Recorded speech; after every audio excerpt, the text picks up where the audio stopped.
for the minute. Okay, I'm not going to talk about the range and type of services that the third sector offers.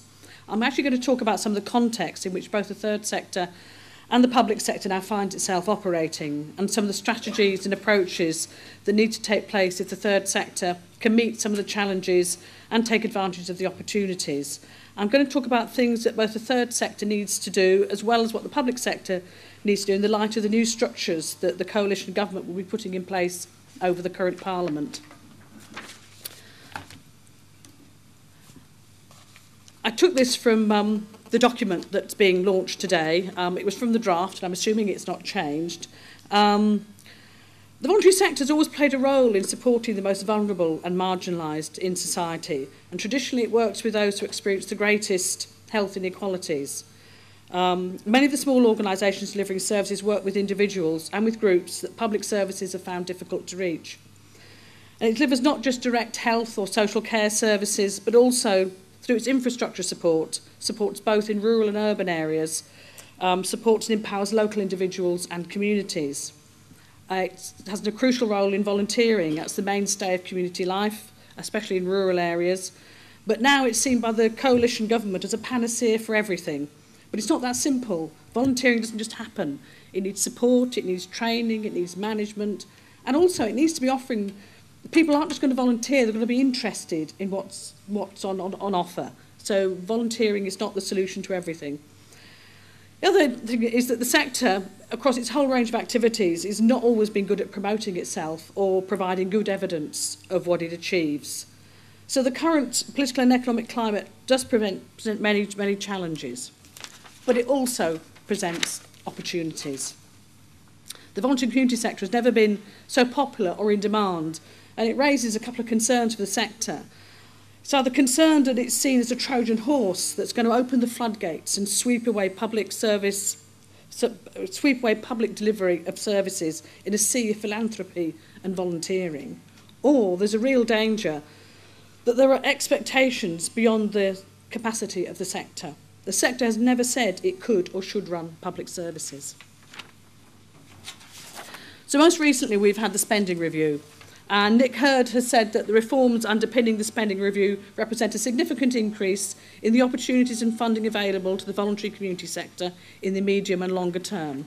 Well, if we look at some of the things that came out of the spending review that impact on the third sector, the transition fund, well, that's aimed at service provider organisations who are at risk due to public spending cuts. But the concern we have is that the really small organisations, which have income of less than 50,000 and are actually reliant on small grants, aren't going to be able to apply to this fund. And quite often they're the ones that keep the very small local voluntary run activities going, and those services are in danger of disappearing. And it's the small community-led which often makes the difference, combating social isolation, helping people develop their confidence and skills. We have a great fear that under the public spending cuts that the third sector is seen as a soft target. It should not be seen as a soft target. And I think the other kind of feeling that we're getting now is that from some local authority staff actually see the voluntary community sector as a competition, that we're actually going to be taking on roles that they saw as theirs. And the other thing that's coming up now is payment by results. That's very much a reality. The Department of Work and Pensions New Work Programme is basically not going to pay anybody for 2 years until they've got the results of whether you're managing to develop people's skills, confidence, and get them into work, and they stay there for 2 years, then you'll get some money. That creates great challenges for the sector.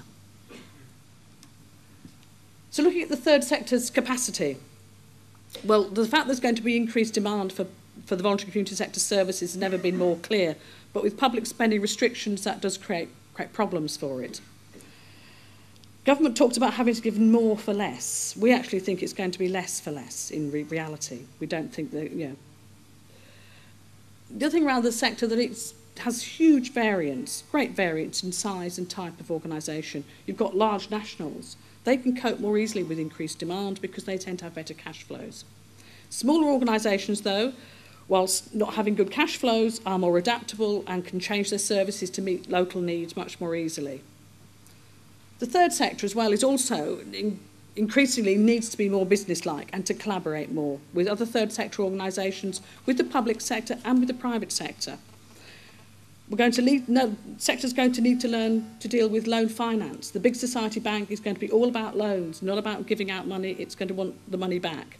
That's going to be a key source. And so in developing new services, loan finance is going to be a really kind of crucial area for the sector. Subcontracting is an area of great concern for the sector.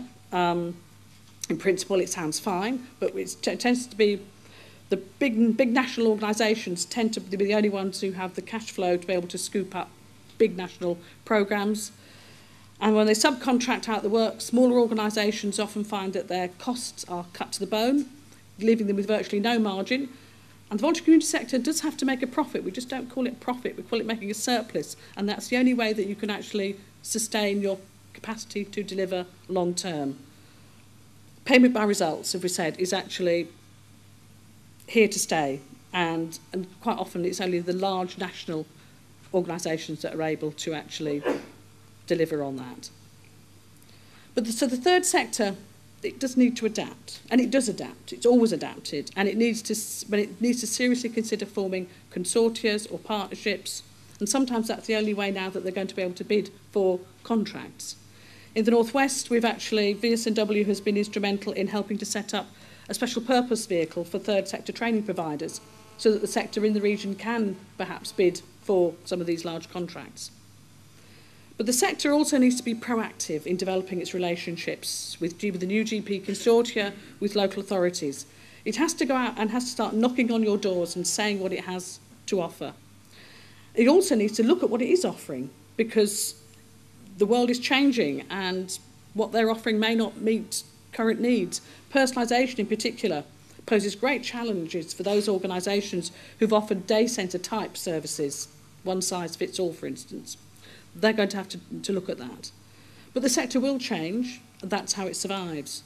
But the outcomes will depend on how willing organisations are how willing they are to merge and adapt